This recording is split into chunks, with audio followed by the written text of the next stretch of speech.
Chapter 12, Pongy Pong. Did I dream the whole thing, thought Chloe, as she lay in bed.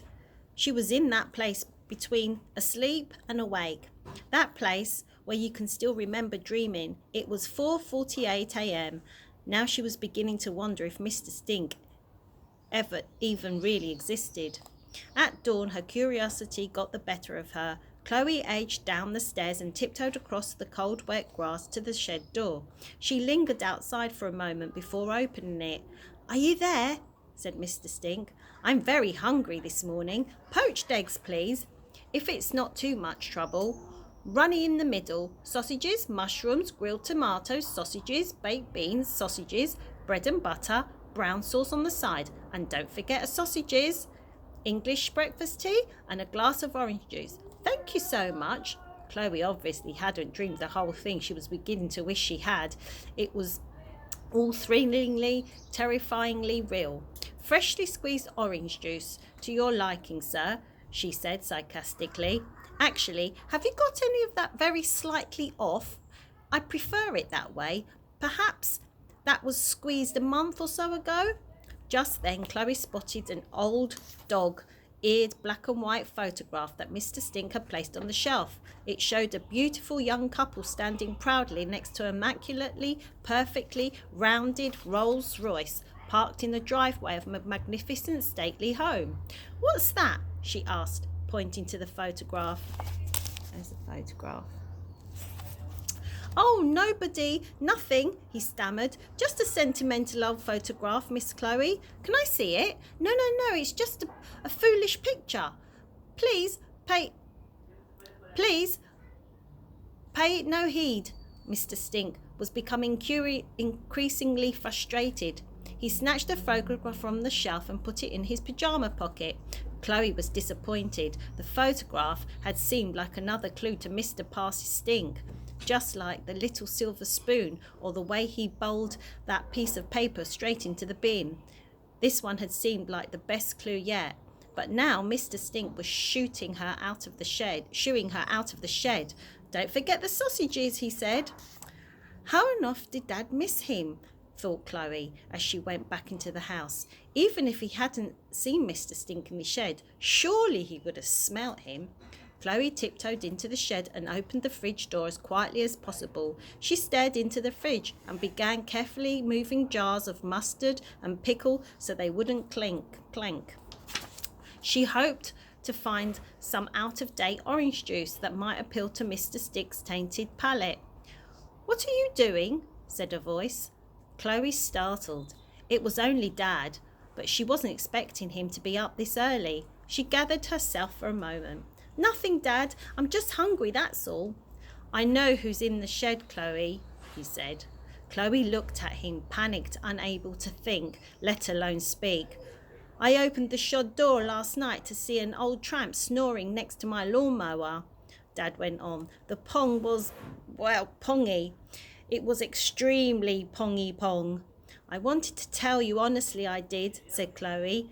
"He needs a home, Dad. Mother wants all homeless people driven off the streets." I know, but I'm sorry, Chloe. He can't stay. Your mother will go nuts if she finds out." "Dad, I'm sorry." "It's okay, love.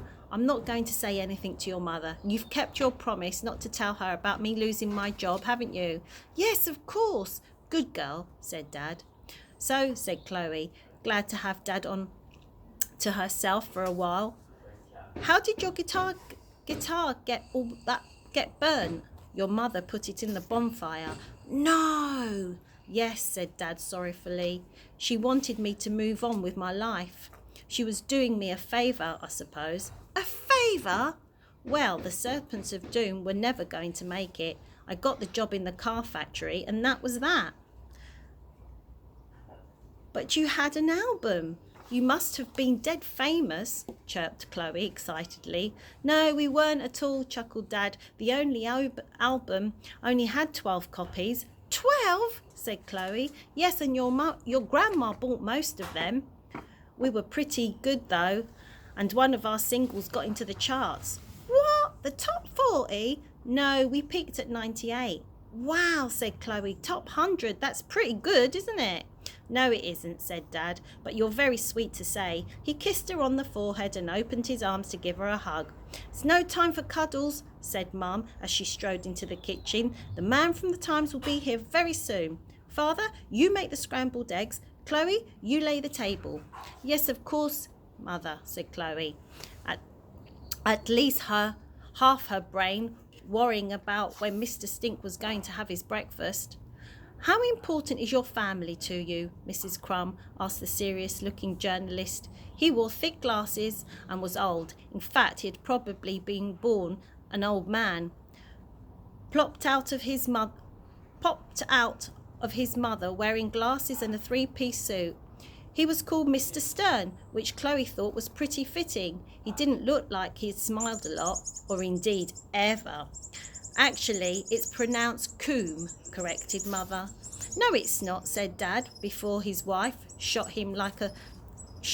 at him in utter fury. The Crumb family was sitting around the dining table, not enjoying their posh breakfast. It was all such a lie. They didn't normally sit round the dining room table, eating smoked salmon and scrambled eggs. They would be in the kitchen at the table, eating Rice Krispies or Marmite on toast. Very important, Mr. Stern, said Mother. It's the most important thing in my life. I don't know what I'd do without my husband, Mr. Coombe, my darling daughter, Annabelle, and the other one, what's her name, Chloe? Well, then I ask you, Mrs. Coombe, is your family the most important thing to you than the future of the country? That was a toughie. There was a pause during which a civilization could rise and fall. Well, Mr. Stern, Mother said. Yes, Mrs. Coombe. Well, Mr. Stern. Yes, Mrs. Coombe. At that moment there was a little rat-a-tat-tat on the window. Excuse me for interrupting, said Mr. Stink with a smile, but please could I have my breakfast now? There's Mr. Stink.